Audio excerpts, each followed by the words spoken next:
এই আইল হচ্ছে এখানে দুই দেশের ব্যবধায়ক, বুঝতে পারতেছেন কি ব্যাপার? ধান ক্ষেতটা বাংলাদেশের আর এই পাশের জমি হচ্ছে ভারতের। বাংলাদেশের তো, আপনি ভারতের? এটা হচ্ছে বাংলাদেশ ভারতের এই প্রান্তের সীমানা ব্যবধায়ক। ওই পাশে ভারতের নাম লেখা আছে আর 45-2 লেখা থাকবে, কিন্তু ওইদিকে যাওয়া ঠিক হবে না, যেভাবে তাকায় আছে ভাই, ফিরতে পারলে বাসি এমন অবস্থা।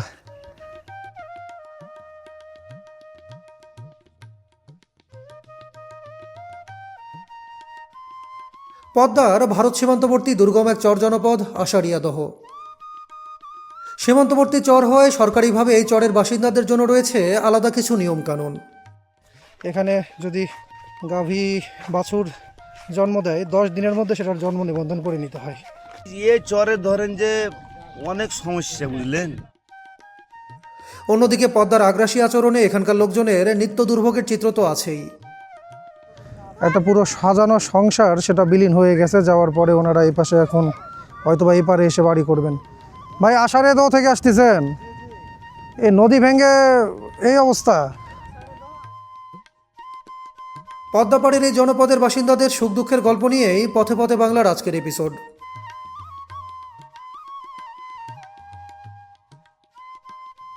এখন অবস্থান করছি রাজশাহী চাপাই মহাসড়কের মধ্যবর্তী পয়েন্ট গোদাগাড়িতে। এই জায়গার নাম হচ্ছে মহিশালবাড়ি বাজার। এখানে এসেছি আজকে গোদাগাড়ির ভারত সীমান্তবর্তী চর জনপদ চর আষাঢ়িয়াদহ এক্সপ্লোর করতে। রাজশাহীর সাথে মুর্শিদাবাদের সীমান্ত হচ্ছে চর আষাঢ়িয়াদহতে। এখন আগে নৌকাঘাটের দিকে যাই, নৌকাঘাটে গিয়ে সেখানে পদ্মা নদীর একটা প্রবাহ পার হয়ে আমাদেরকে যেতে হবে চরের দিকে। এটা ওই যে চরে ঘুরতে যাব, এখানকার জনপদ নিয়ে একটা ভিডিও করতেছি। আপনার হচ্ছে আষাঢ়িয়াদহ যাব, নৌকাঘাটের নাম কি? রেলবাজার ঘাট। আচ্ছা ঠিক আছে, আমরা রেলবাজার ঘাটের দিকে আগাইতে থাকি।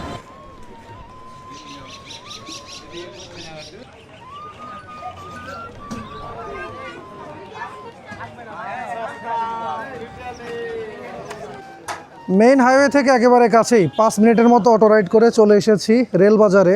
আর রেলবাজারে এই যে পেছনে দেখেন পদ্মার দেখা পেয়ে গেলাম, এটা হচ্ছে রেলবাজার ঘাট। এখানে কয়টা ঘাট আছে ভাই ভেতরে চড়ে যাওয়ার জন্য? একটাই ঘাট থেকে। এই রেলবাজার থেকে আষাঢ়িয়াদহ যায় না? নৌকা পাবো এখন? আমরা তো চরে ঘুরতে যাচ্ছি, আর ওই ইউনিয়নের বাসিন্দারা তাদের নিত্য প্রয়োজনে এই ঘাটে তাদেরকে সবসময় যাওয়া আসা করতে হয়। একেবারে ডিসকানেক্টেড একটা জনপদ আষাঢ়িয়াদহ।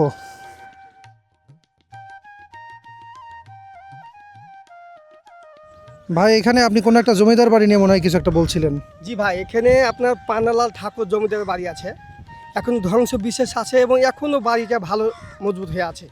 এই যে ঘাটের পাশে যে দেখা যাচ্ছে, এইটা জি, এটা পান্নালাল ঠাকুরের বাড়ি। ওনারা এখন কোথায়? এখন সে ওরা বিনিময় করে ইন্ডিয়া চলে গেছে। কতদিন আগে গেছে? অনেক দিন হয়ে গেল।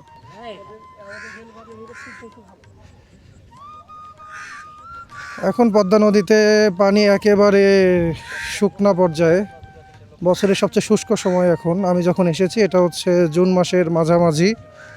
ভিডিওটা কখন পাবলিশ করতেছি আমি জানি না। পানি আসা শুরু করবে অল্প দিনের মাঝে। নদী ভরে যাবে, তখন অনেক বান হয়ে যাবে, মাটি কাটবে, ধস নামবে। আমরা যেদিক দিয়ে হাঁটতেছি এগুলো তো পানি হয়ে যাবে সব। অনেক পানি হয়ে যাবে, তখন ঘাট চলে যাবে একেবারে ওই যে বাজারের শেষ মাথায়। নদী বাঁধছে, ওই যে বাঁধা বাঁধছে, নদী বাঁধছে দেখেন।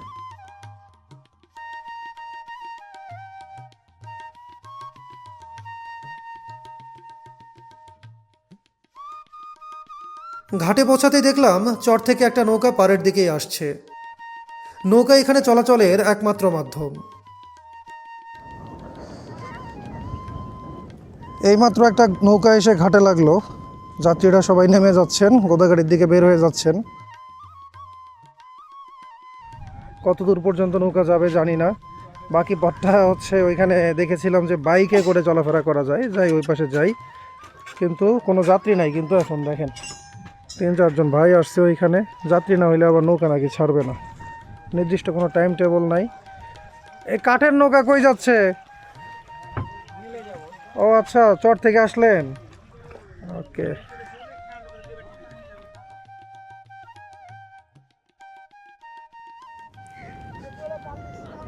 এইখানে নদীর ঘাটে ড্রোন শট করছিলাম, তখন হঠাৎ করে ড্রোনে দেখলাম যে এই নৌকাটা একটা ঘাটে লেগে আছে এবং নৌকা ভর্তি হচ্ছে ঘরের মাল সামান। পরে লোকালদের জিজ্ঞেস করলাম যে ঘটনা কি। ওনারা জানালেন এটা হচ্ছে একটা নদী ভাঙ্গা পরিবার, আশারিয়া দহর দিকেই বাড়ি ছিল, এখন হচ্ছে নদী গর্ভে তাদের বাড়ি বিলীন হয়ে গেছে। তারপরে তারা পুরো সংসার সমেত সেখান থেকে নিয়ে এসেছে। কোথায় থাকবে এখন কোনো ঠিক নাই। এই জিনিসটা কি বলবো বলেন, একটা পুরো সাজানো সংসার সেটা বিলীন হয়ে গেছে। যাওয়ার পরে ওনারা এই পাশে এখন হয়তো বা এই পারে এসে বাড়ি করবেন। ভাই আষাঢ়ে দহ থেকে আসতেছেন, এই নদী ভেঙে এই অবস্থা। আল্লাহ তুলিয়ার আষাঢ়িয়া দহ দুটাতেই নদী ভাঙ্গনের ভালো প্রভাব আছে। পুরা ঘর সংসার তুলে নিছেন এর মধ্যে না? আপনার বাড়ি ভাঙছে নাকি? প্রমত্তা পদ্মার ভাঙ্গনে কত পরিবার যে এভাবে রাতের আধারেই তাদের ভিটেমাটি হারিয়ে সর্বশান্ত হয়ে যায় তার হিসাব নেই। সকাল সকাল মনটা খারাপ হয়ে গেল। এদিকে যাত্রী ভরতেই মাঝি ভাই নৌকা স্টার্ট দিয়ে দিলেন। জানতে পারলাম ঘাট থেকে আষাঢ়িয়াদহ মোটামুটি আধা ঘন্টার পথ।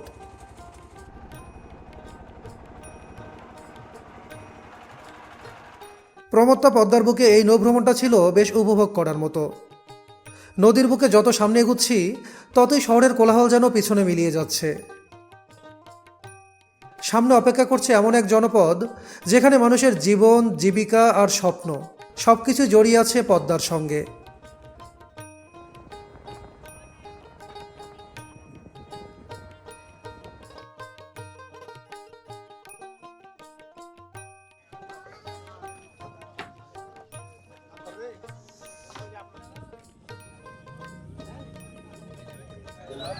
মিনিট 25 মতো নৌকা ভ্রমণ শেষে আমরা পৌঁছে গেলাম আষাঢ়িয়াদহর বোয়ালমারি ঘাটে।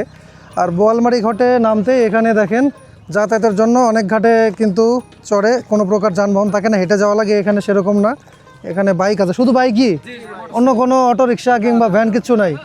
এখানে মোটর সাইকেল হচ্ছে চরের মূল বাহন, মূল কি একমাত্র বাহন, নতুবা হেঁটে যাইতে হবে। এখন এই চরটা কিন্তু অনেক বড়, আষাঢ়িয়াদহ, মানিকচক, বোয়ালমারি, আরও বেশ কয়েকটা পাড়া গ্রাম আছে। আমরা আষাঢ়িয়াদহর একেবারে ইউনিয়ন সদরের দিকে যাব। ঘাটটা একটু ঘুরে নেই, তারপর এখানে একটা বাইক নিয়ে আমাদেরকে বোধহয় মুভ করতে হবে। কি অবস্থা? একটু লয়, আপনি এসেছেন একটু ঘোরার জন্য, পুরোটাই ঘুরুন। একটু কিসের ঘুরবেন? এই যে গরু বেচতে গেলে ভাই ঘাটে 500 টাকা করে নেন। এই ঘাট পাবো আমরা, এই ফাঁদ থেকে মরণ ফাঁদ থেকে মুক্তি চাই। একটা তথ্য যদি দিতেন। আমি দেখলাম যে এই পাশে আপনাদের হচ্ছে পাড়া আছে, কিন্তু ওই পাশে নতুন চর জেগে উঠেছে। ওই পাশেও দেখলাম যে জিও ব্যাগ কিংবা বালু দেওয়া হচ্ছে। ওই পাশে কি বর্ষায় যেন চরটা আটকে যায়, ওই পাশে বসতি পার করবেন এই জন্য? হ্যাঁ, এই জন্যই, মানে যে এটা একটা ভালো কাজ হয়েছে, ঠিক আছে। তো কাজটা আসলে মানে পুরোটা যদি হয়ে যায় তাহলে একটু ভালো হয়, মানে আমাদের জনগণের লেগে। এমনিতে নদী ভাঙ্গনের প্রকোপ কেমন এই চরে? এই চরে ধরেন যে অনেক সমস্যা, বুঝলেন। আমার পূর্ববর্তী চর ভ্রমণের অভিজ্ঞতা থেকে জানি চরের মানুষের জীবন ঠিক কতটা সংগ্রামী হয়ে থাকে। এই চরের মানুষের সমস্যাগুলো আজকে আমরা চলতে পথে তাদের মুখে শুনতে থাকব। আমরা ঘাটপাড় থেকে একটা বাইক নিয়ে নিলাম। ভাই নাম কি আপনার? মোহাম্মদ তৈয়ব আলী। তৈয়ব ভাইয়ের সাথে যাচ্ছি হচ্ছে এখন আষাঢ়িয়াদহ এক্সপ্লোর করতে। পেছনে সামনে আরেকটা বাইক আছে, ওই বাইকটা হচ্ছে হৃদয় উঠে গেছে। এক বাইকে দুজন উঠলে খুব চাপ হয়ে যায় তো। আর এই জায়গাটা তো ভাই ভালোই রিস্কি আছে। অনেক খারাপ রাস্তা, রাস্তা ভালো না। আমরা একেবারে দেখেন পদ্মা নদীর পার ঘেঁষে যাচ্ছি এখন। আমি যে জায়গাটায় যাচ্ছি হয়তোবা এই বর্ষার পরে এই রাস্তাটা আর থাকবে না। নদী ভাঙ্গনের করাল গ্রাস এইভাবেই হচ্ছে চরগুলাকে গ্রাস করে নেয়। দেখেন এখানে কিন্তু চরটাকে টিকায় রাখার জন্য, পাড়টাকে টিকায় রাখার জন্য জিও ব্যাগে করে বালি দিয়ে ওনারা ব্যবস্থা নিচ্ছেন। সরকারি পর্যায় থেকে উদ্যোগ নেওয়া হয়েছে। দেখা যাক কত দূর কী টেকে।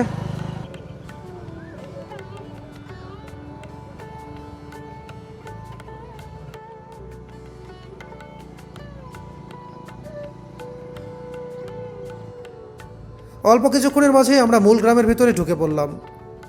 আমাদের প্রথম গন্তব্য হিসেবে বেছে নিয়েছি এখানকার সীমান্ত এলাকা, সেদিকে যাচ্ছি এখন। চলার পথে এই লোকালয় ব্যাপারেও বেশ ভালোই ধারণা হয়ে যাচ্ছে।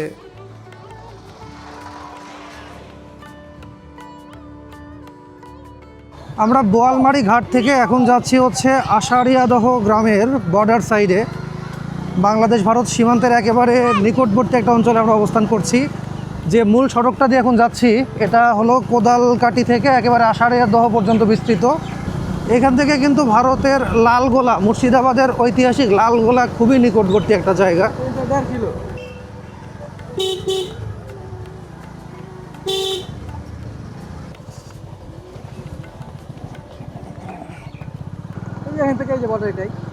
পদ্মার চরের মাঝে দিয়ে বর্ডার চলে গেছে, আর নদীটা এই পাশে এতটাই মরে গেছে যে চরের ওই পাশেও পদ্মা আর নাই, ওদেরও ওই পাশে চর, তারপরে লালগোলা, আর একটু গেলে মুর্শিদাবাদ।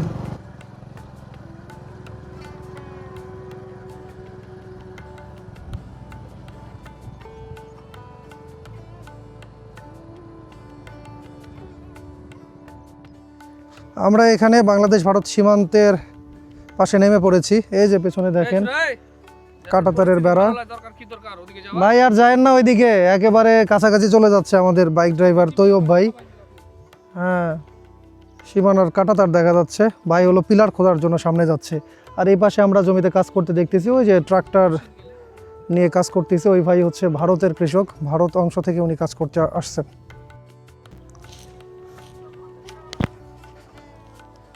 কাঁটাতারের সীমানার কাছে গেলে পরে সমস্যা, কিন্তু আমার বাংলাদেশের মাঝে থাকলে তো কোনো সমস্যা নাই।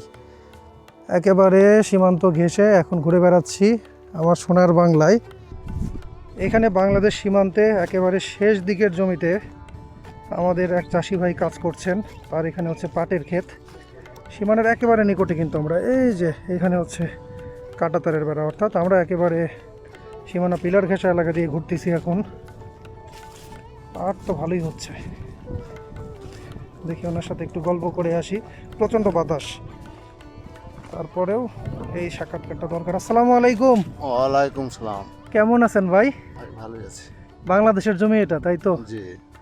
আপনারা কেমনে এটা নির্ধারণ মানে বুঝতে পারেন কোনটা বাংলাদেশের জমি কোনটা ভারতের? এখানে পিলার আছে। পিলার আছে, একটু নিয়ে যেতে পারবেন পিলারের কাছে? অবশ্যই। চলেন একটু দেখি, আমরা তো পিলারই খুঁজতেছিলাম।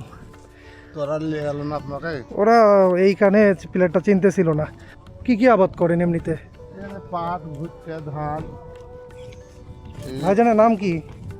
আমার নাম মিনারুল ইসলাম। এমনিতে বিএসএফ এখন সমস্যা টমস্যা করতেছে না? সমস্যা এমন পড়ে না, থেকে থেকে সমস্যা হয়। একেবারে সীমান্ত এলাকা হয় নিজেদের জমি নির্ধারণ করাটা একটা চ্যালেঞ্জ এখানে। যতটুকু জানলাম, মূল সমস্যাই হলো কেউ যখন ভারতের জমিতে গিয়ে ঘাস কাটতে শুরু করে। এই ক্ষেতগুলো তো বাংলাদেশের না?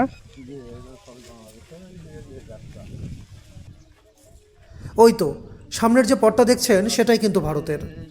আমাদের বাংলাদেশ, এই রাস্তাটা কি ভারতের?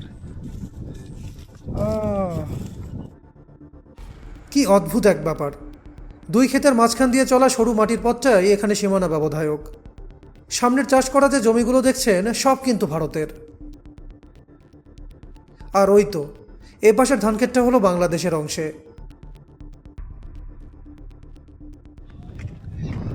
নাম কি তোমার? আমার নাম নুর ইসলাম। নূর ইসলাম। নূর ইসলামের সাথে আমরা এখানে পিলারের সন্ধানে আছি। পিলার দেখেই ছাড়বো, বর্ডারে যখন আসছি পিলার দেখেই ছাড়বো।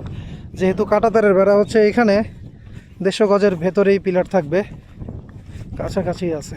আর এই মুহূর্তে আমরা হেঁটে যাচ্ছি হচ্ছে ভারতের ভূখণ্ড দিয়ে।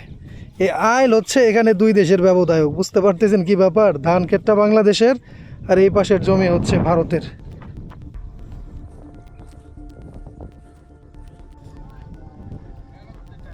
আসসালামু আলাইকুম কাকা। বাংলাদেশের তো? আপনি ভারতের? ভারতের কাকা এখানে হচ্ছে চাষাবাদ করার জন্য এসেছিলেন, ওনাদের জমি হচ্ছে এগুলো। আর এই যে কাজ করে উনি সাইকেল নিয়ে চলে যাচ্ছেন এখন। কি ইন্টারেস্টিং ব্যাপার।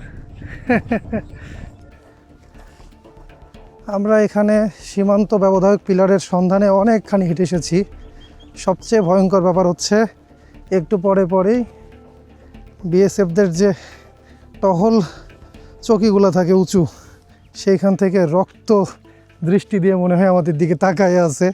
ভয় লাগতেছিল, আমি তো জিজ্ঞেসও করলাম পিচ্ছিকে যে এখানে আবার গুলি টুলি করে দিবে নাকি। এটা হচ্ছে বাংলাদেশ ভারতের এই প্রান্তের সীমানা ব্যবধায়ক 45-2S বাংলাদেশ। ওই পাশে ভারতের নাম লেখা আছে আর 45-2Sই লেখা থাকবে, কিন্তু ওইদিকে যাওয়া ঠিক হবে না, যেভাবে তাকায় আছে ভাই। ওই যে সামনে এখানে এটা জুম করে দেখানোর উপায় নাই এখন। আমার তো এখান থেকে ফিরতে পারলে বাসি, এমন অবস্থা। যাওয়া যাবে ওইদিকে? দেখি একটু যাই। ভারতের চাষ করে রাখা জমি এটা, সেই জমির মাঝখানে আমরা এসেছি। India 45 2S। এই আর না থাকি, চলে যাই বাংলাদেশে। ভারতের কৃষি জমি পাড়ায় গেলাম।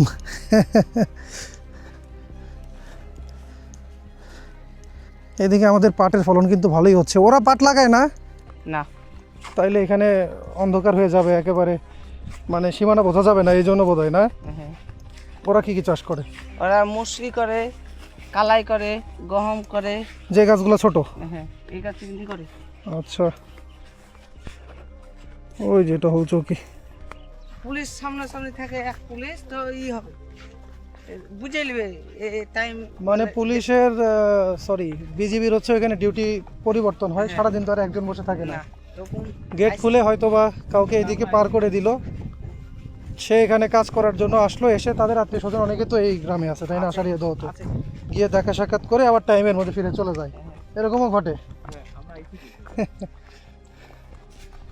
গরু এবং মাদক এই দুই ধরনের চোরাচালানের একটা হটস্পট জায়গা হলো বাংলাদেশে, হলো এই সীমান্ত। আমি যেখানে এখন ঘুরতেছি, এই কারণে বিএসএফের ওই পাশ থেকে কিন্তু টহল, খুব কড়া টহল চলতেছে।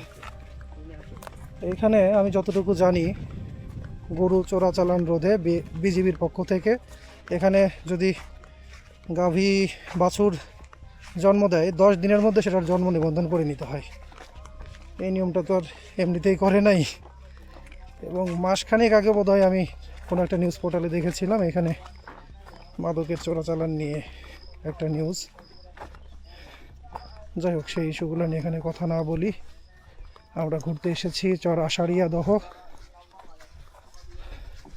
এই তো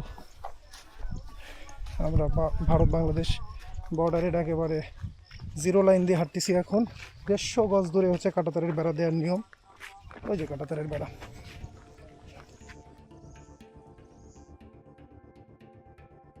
ঠিক আছে, ধন্যবাদ, দেখা হবে আবার। ছেলেটা কিন্তু আমাদেরকে বেশ হেল্প করেছে, ওর জন্যই সীমান্ত এলাকাটা ভালো করে ঘুরে দেখা হলো। ভাই চলেন আগাই, সীমান্ত দেখা হয়েছে, পিলারও খুঁজে পাইছিলাম, অনেক দূর গেছি। আর ওইখানে আর একটা চৌকি ছিল, বিএসএফ তো পুরো আমাদের চোখে চোখে রাখছিল, মানে ওয়াকি টকি থেকে বলে দিয়েছে যে কিরে ওরা ব্যাগ বোসকা নিয়ে কী করতেছে। আমরা গিয়ে দেখেই ওইখান থেকে দৌড়। আর যখন আমরা ব্যাক করতেছিলাম আর বুঝতে পারছে যে না, কোনো উদ্দেশ্য নাই, দেখতে হয়তো বা আসছে। আর ওদের কাছে তো বাইনোকুলারও থাকে, ওরা তো জুম করে দেখে সব কিছু। চলেন চলেন, এখানে আমরা না দাঁড়াই, এখানে বেশিক্ষণ দাঁড়াইলে এখন দেখা যাবে যে সমস্যা হয়তো বিজিবি চলে আসতে পারে। হ্যাঁ বলো, ওদের তো কানেকশন আছে তাই না, বলতে পারে যে তোমার দেশের লোকজন এখানে এতক্ষণ কি করতেছে। হ্যাঁ ওকে ওকে ঠিক আছে, আমরা এখান থেকে আগাবো। এখন আমরা যাব হচ্ছে আষাঢ়িয়া বাজারে যাব এখন। আর আবহাওয়া কিন্তু এই মুহূর্তে দেখেন, সূর্য নাই বললে চলে, চারপাশে ধোঁয়াশা, ঝড় বৃষ্টি চলে আসতে পারে। গতকাল তো চাপাইয়ের ওইদিকে ছিলাম, ভালো ঝড় হয়েছে। ওকে ঠিক আছে, আল্লাহ ভরসা।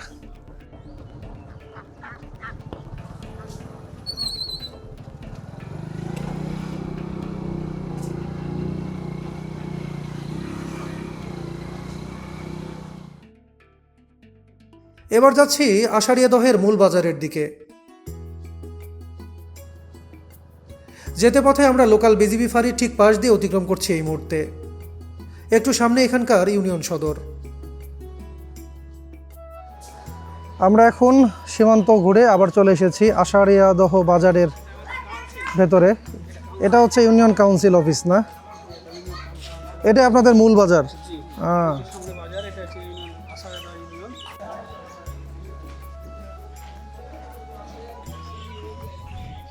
আমরা এখন চর আষাঢ়িয়া দহর মূল বাজারের একেবারে মূল প্রাঙ্গণে আছি। এই দোকানগুলাই বাজার, তাই তো?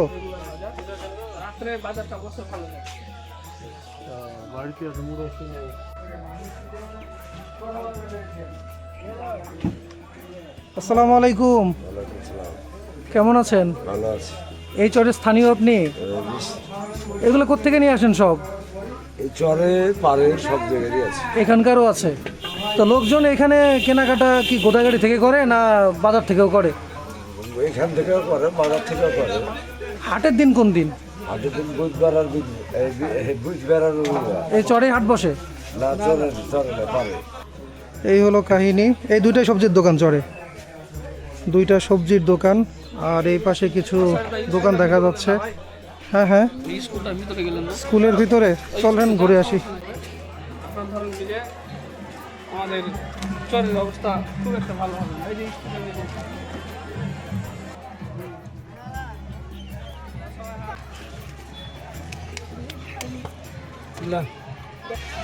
কাকা কি বিক্রি করেন? আমি সিঙ্গাড়ার পুরি। সিঙ্গাড়া পুরি খায় কারা? স্কুলের ছাত্রছাত্রীরা নাকি? কোন ক্লাসে পড়ো তোমরা? ক্লাস 6 ক্লাস 6 মানে হাই স্কুলে পড়ো। ষষ্ঠ শ্রেণী। পড়াশোনা কেমন হয় এখানে? ভালো হয়। টিচাররা আসে? হ্যাঁ আছে। রেজাল্ট কেমন? ভালো ভালো। কলেজ কোথায় করবা? কলেজে কোথায় পড়বা? প্রেমতুলি। প্রেমতলি, সেটা কি ঘাটের ওই পারে? এই পাশে কোনো কলেজ নাই? পাশাপাশি এখানে হাই স্কুল, ওই পাশে হচ্ছে প্রাইমারি স্কুল। বাচ্চা কাচ্চারা খাওয়া দাওয়া নিয়ে ব্যস্ত। ভাই আমরা এখন কই যাব? আমরা এখন জার্মান আলাতুলি যাব। আলাতুলির ওই দিকটা ঘুরে আসি। একটা মাদ্রাসার কথা বলতেছিলেন না, ওই মাদ্রাসার দিকটা থেকে ঘুরে আসি চলেন। নদী ভাঙনের প্রবলেমের মুখে পড়ে আছে, ওই মাদ্রাসাটা আমরা চাই ওটা উঠুক ভিডিওতে, আবার সরকারের কাছে ওটা পৌঁছাক যেভাবে হোক। যেহেতু দুর্গম একটা চরে ঘুরতে এসেছি, এখানকার লোকজনের দাবি দেওয়ার কথাগুলো তো ভিডিওতে কিছুটা তুলে ধরতেই হবে, যদি কারো সুদৃষ্টি মেলে। আমাদের যেমন বিদ্যুৎবিহীন আমরা এই এলাকায় চলাফেরা করি। আমরা বর্তমানে এখনও এই আধুনিক যুগে আমাদের সে ধরনের কোনো ইনডোর হসপিটাল নেই। তার মাধ্যমে এখন আমরা অনেক সময় রাত্রে খাটের দড়িতেই আমাদের এই এলাকা থেকে রাজশাহী কিংবা ওই আপনার প্রেমতলী নিয়ে যেতে হয়। আচ্ছা, আমরা আজকেও এখনও এই যদি আমরা বিদ্যুৎটা পেতাম তাহলে এখানে কৃষি আচ্ছা, এখানে আমি একটা কথা বলি, আমি তো উপরে এই যে বিদ্যুতের লাইন দেখতেছি, এখানে টানা পোল দেখতেছি। এটা হচ্ছে বিদ্যুৎ থাকলে মানে রোদ থাকলে বিদ্যুৎ পাই, রোদ না থাকলে বিদ্যুৎ পাই না। এটা হচ্ছে কিছু কয়েকটা গ্রামে। এই সৌর বিদ্যুতের প্যানেল কি সরকারি উদ্যোগে বসানো হয়েছে? না না, এটা পাবলিক। এটাও আপনারাই বসাইছেন? আমরা না, এটা একটা কোম্পানি, এটা আভা কোম্পানি, যেটা এখন অচল অবস্থা বললেই চলে, মানে এটা সামনে কোনো চল নাই। ভাই আপনার বাড়ি তো আলাতুলিতে ছিল যতটুকু জানলাম, কি অবস্থা আলাতুলির, কি খবর বলেন? সব নদী ভাঙনে ভেঙে গোদায় চলেছে, কেউ পারে গেছে। বাড়ি ভাঙার পর আপনার কেউ পরের জমিতে ঠিকা নিয়ে আসে, মানে যাকে বলাই বছর চুক্তি, মানে আমি 10,000 টাকা দিব 1 বছরের জন্য আমাকে রাখবে, এরকম অনেক পরিবার আছে। চিন্তা করে দেখেন ভাই, এই ব্যাপারটা কতটা প্যাথেটিক। আমরা জমি বছর চুক্তি নিয়ে কৃষি আবাদ করার ব্যাপারে জানি, বিভিন্ন ধরনের প্রজেক্ট করার ব্যাপারে জানি, কিন্তু এইখানে আলাতুলির ব্যাপারটা যেটা শুনলাম, সেখানে ভাঙতে ভাঙতে এমন অবস্থা, লোকজন ওই পাশে গোদাগাড়িতে গিয়ে বছর চুক্তিতে বসবাস করার চুক্তি নিয়ে তারা যাচ্ছে, 5 বছর 10 বছর এরকম চুক্তি করে তারা একটা জায়গায় বাড়ি করতেছে। এর মধ্যে যদি কোনো ব্যবস্থা নিজে করতে পারে, মাথা গোজার ঠাঁই নিজের মতো করে করতে পারে, তাহলে ভালো, না হলে কি হবে এটা চিন্তা করে দেখেন।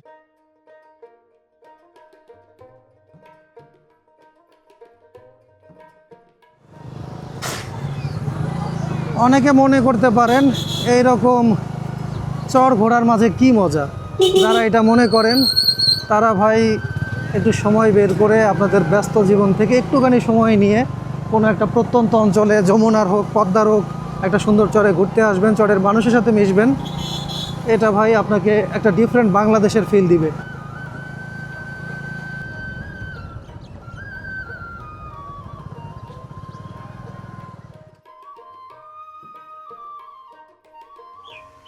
এখানে চলার পথে একটা মজার জিনিস দেখে আমরা পথে দাঁড়ায় গেলাম।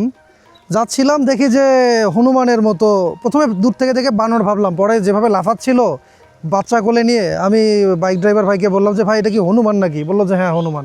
তা আমার তো এটা চিন্তারও বাইরে, এখানে হনুমান কোত্থেকে আসবে? বললো ভাই কাঁটাতার বেড়া যে দেখে আসলেন, বেড়ার উপর দিয়ে টপকে টপকে হনুমান বাচ্চা সহ চলে আসে। এদিকে ক্ষেত খামারে মাঝে মাঝেই এরকম হনুমান দেখা যায়। এই ব্যাপারটা খুব ইন্টারেস্টিং লাগলো। কি যেন সমস্যার কথা বলতেছিলেন, এজন্য ক্যামেরা অন করলাম, বলেন দেখি। আমাদের সমস্যা হয় যে এই যে গর্ভবতী হয়েছে, তখন আমার সেই ডাক্তারের পরামর্শ নিতে আমার যাতায়াত করতে আমার খুব সমস্যা। তখন নৌকা টোকা যানবাহন নিয়ে কত কষ্ট হয়েছে, তখন ঠিক মতন না পাইলে মারাও যাচ্ছে। আচ্ছা, এখানে এই একটা বাড়ি আমি একটু ঘুরে ফিরে যদি দেখাই, এই যে দেখেন মাটির ঘর, কোনো প্রকার বিদ্যুতের লাইন নাই, এই পাশে আর একটা ঘর দেখা যাচ্ছে, একটু সামনে যাই, অনুমতি নিয়েই আমি যাচ্ছি। এটা হচ্ছে বাড়ির আঙ্গিনা। আর ভেতরের দিকে যদি যাই, দেখেন এই চরের একটা বাড়ি, সেটা কেমন হয়।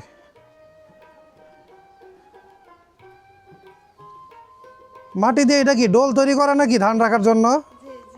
হ্যাঁ। ইট পাবো গুঠাই পাবো গুঠাই ওই যে লাহানে ইট আনতে পারবো, কি কারেন্ট নাই কিছু নাই, কত কষ্ট করে জীবন ভাঙা চূড়া লিয়ে বসে আছে আমরা। একটু ঘরের ভেতরে যাই। কিছুই নাই ঘরে, কিচ্ছু নাই। এটা হচ্ছে ওনাদের থাকার ঘর, একটা বিছনা দেখা যাচ্ছে, চেয়ার। ওই পাশে কি, ওই পাশে খড়ি রাখছেন মনে হয় নাকি? গরু ছাগলের জন্য ওই পাশে। ও আপনাদের এদিকে দড়ির খাটের খুব বিস্তার আছে না? গরম লাগে তখন কি ফ্যান নাই কিছু নাই, কারেন্ট থাকলে ফ্যান থাকে, হ্যাঁ, কারেন্ট নাই ফ্যানও নাই, তখন ওই যে খাটলা দড়িলে আমরা বাইরে চলে যাচ্ছি। এনাদের রান্নাঘরটা দেখেন, কত নিচু রান্নাঘর। এইভাবে চলতেছে, ওইভাবেই চলছি, কষ্টের জীবন সয়ে গেছে, আল্লাহ চালায় নিচ্ছে নাকি? ওইভাবেই চালাইছি, ওইভাবেই আছি, আল্লাহ আমার সাথে যতদিন এভাবে। আল্লাহ মালিক। তাছাড়া আমার এর কোনো সুখ নাই, আর কোনো কিছুর সুখ নেই। আলাতলি ইউনিয়নের মূল সড়ক, যার পাশে ছিল এখানকার বড় মসজিদ, আজকে নদী ভাঙ্গনের কবলে পড়ে এই এলাকাটা আর যেন চেনাই যায় না।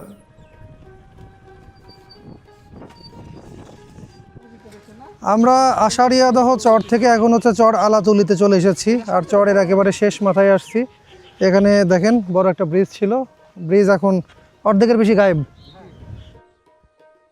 নদীগর্ভে কংক্রিটের যে ধ্বংসস্তূপ এখনও চোখে পড়ছে, সেখানে ছিল বড় মসজিদটি। এই যে আমাদের এই নদী ভাঙনে যে কষ্টে আছি আমরা, সে কষ্টগুলো তো কেউ বুঝছে না, যারা কষ্ট করছে তারাই বুঝছে। আপনার বাড়ি কয়বার ভাঙছে? আমার বাড়িতে 2 বার ভাঙছে। সবাই এরকম? সবাই এরকম। এই ছেলেটার বাড়ি 3-4 বার ভাঙছে। প্রায় কাকার কি অবস্থা? একই অবস্থা। এই যে ভাইয়ের বাড়ি এখনো মনে করেন যে আছে নদীর ধারে, একটু পানি যদি বাড়ে তাহলে এই বাড়িটাতে পানি হয়ে যায়।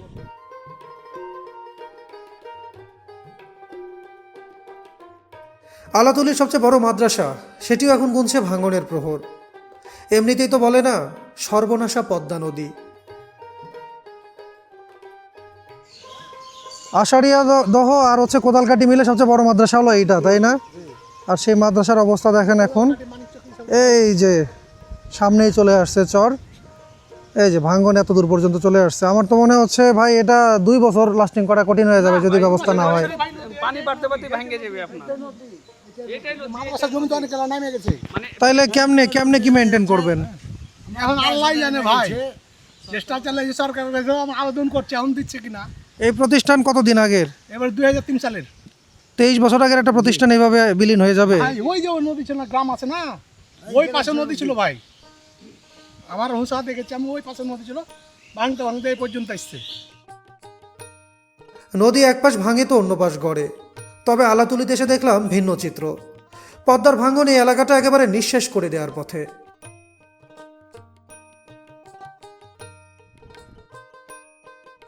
জানি না চর এলাকার বাসিন্দাদের মনের কথা ভিডিওটিতে কতটা তুলে ধরতে পারলাম। লম্বা একটা সফর শেষে এবার আমার বাড়ি ফেরার পালা। আমের সিজনকে কেন্দ্র করেই আমার এবারের ভ্রমণ সিরিজের পরিকল্পনাটি সাজানো ছিল, তাই ফেরার পথে রাজশাহী থেকে বাড়ির জন্য আম নিতেও কিন্তু ভুললাম না। দেখা হবে শীঘ্রই, ভালো থাকবেন সবাই, আল্লাহ হাফেজ।